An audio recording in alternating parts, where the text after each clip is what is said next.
On his first day back in office in January 2025, former US President Donald Trump signed an executive order that sent ripples across the international community. This order declared the renaming of the Gulf of Mexico to the Gulf of America, a move that immediately sparked controversy and debate. The decision, seen by many as an assertion of American dominance and a disregard for established geographical norms, has ignited tensions between the United States and its southern neighbor, Mexico. While the executive order might seem like a simple name change on the surface, its implications run much deeper. The Gulf of Mexico, a body of water with a rich history and shared significance for the countries that border it, has long been recognized by its current name. Trump's unilateral decision to rename it, even if only symbolically, has been interpreted by some as a disregard for the cultural and historical importance of the Gulf to the region. Critics of the decision argue that it represents a step towards American exceptionalism, a belief that the United States holds a unique and superior position in the world. They point to the timing of the executive order issued on Trump's first day back in office as evidence of a desire to make a bold statement and reassert American influence on the world stage. The renaming of the Gulf of Mexico to the Gulf of America is not merely a geographical dispute. It's a complex issue with political, economic, and cultural dimensions. It has brought to the forefront the delicate balance of power and influence in the region and the ongoing struggle to define national identity in an increasingly interconnected world.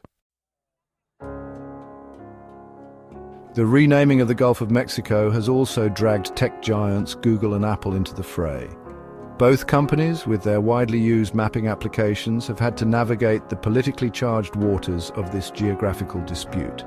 Their responses have varied, highlighting the challenges of remaining neutral in the face of international disagreements. Google Maps, in an attempt to appease both sides, has adopted a split approach.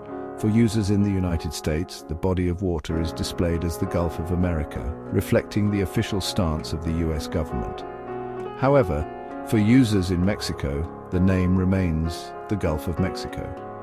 Adding another layer of complexity, users in other parts of the world see both names displayed, acknowledging the ongoing dispute. Apple Maps, on the other hand, has taken a more definitive stance, aligning itself with the US government's position. For all users, regardless of their location, the Gulf of Mexico is displayed as the Gulf of America. This decision, while likely driven by a desire to reflect official naming conventions, has drawn criticism from those who see it as siding with the United States in this dispute.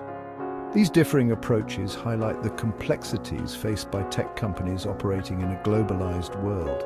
They must balance adhering to local laws and regulations with maintaining a sense of neutrality and avoiding entanglement in international disputes.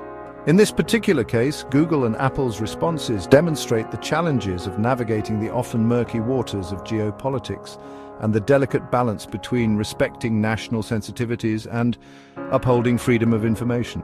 The involvement of these tech giants adds another layer of complexity to the already contentious issue. It underscores the power and reach of these companies in shaping public perception and the challenges they face in navigating politically sensitive situations. As the dispute over the Gulf's name continues, it remains to be seen how Google and Apple will adapt their policies and whether they will face further pressure from governments and international organizations. Mexico, unsurprisingly, has vehemently opposed the renaming of the Gulf of Mexico. The country views the move as a direct affront to its sovereignty and a violation of international law. The Mexican government has responded with a mix of diplomatic pressure and the threat of legal action, aiming to protect what it sees as its inherent right to have a say in the naming of a body of water that borders its territory. In the immediate aftermath of Trump's executive order, Mexico initiated contact with Google, urging the tech giant to respect its territorial claims and refrain from adopting the name change on its mapping platform. This initial outreach, while diplomatic in tone, signaled Mexico's intent to challenge the US's decision and protect its interests. As the dispute escalated, Mexico intensified its efforts. In early February 2025, the Mexican government sent a formal letter to Google outlining its legal arguments and demanding a reversal of the name change for areas outside US jurisdiction. Mexico's argument rests on the United Nations Convention on the Law of the Sea, which grants coastal states sovereignty over their territorial waters extending 12 nautical miles from their coastlines. The Mexican government, under the leadership of President Claudia Sheinbaum, has adopted a firm stance, refusing to recognize the legitimacy of the US's actions. Sheinbaum, in a move designed to highlight the absurdity of the situation, suggested renaming the United States to Mexican America, a reference to the historical fact that a significant portion of the US Southwest was once Mexican territory. As the situation currently stands, Mexico is awaiting Google's response to its formal letter before deciding on its next course of action. The tech giant's decision carries significant weight, as it has the potential to influence public perception and legitimize or undermine the US's renaming efforts. If Google chooses to comply with Mexico's request, it would deal a significant blow to the US's position and could embolden other countries to challenge similar unilateral actions.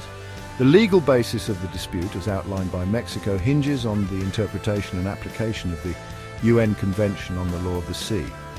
This international treaty, ratified by both the United States and Mexico, provides a framework for governing the use and protection of the world's oceans and seas. Mexico argues that the US's renaming of the Gulf of Mexico infringes upon its territorial sovereignty as defined by the convention.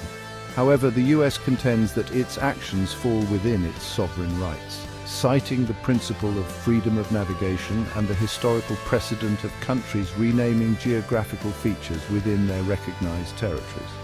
This difference in interpretation highlights the complexities of international law and the challenges of finding common ground in the face of competing national interests.